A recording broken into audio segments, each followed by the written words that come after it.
اهلا وسهلا اصدقائي ومرحبا بكم والف مرحبا. كيف العاده اليوم فيديو جديد وتسناونا انترو من ورا غيكون الفيديو.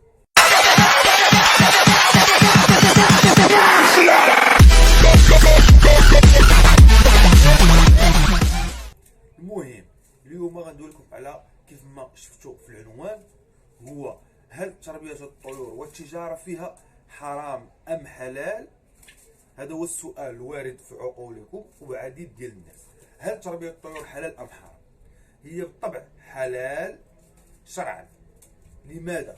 لأننا نعلم أن الرسول عليه الصلاة والسلام إذا فعل شيء أو قال شيء أو بطأطأة رأسه فهو مباح.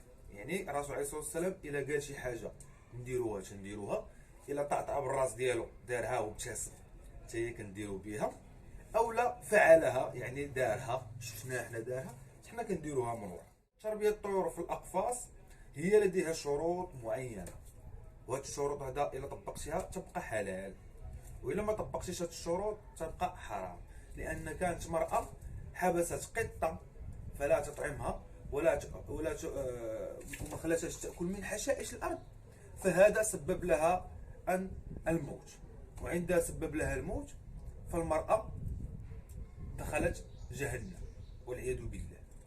المهم أن تربية الطيور والعصافر هي حلال ومباح، لأن الرسول عليه الصلاة والسلام كان يرى طفلا صغيرا يربي طائر، وكان يسأله الرسول عليه الصلاة والسلام: كيف حال النغير يا عمير؟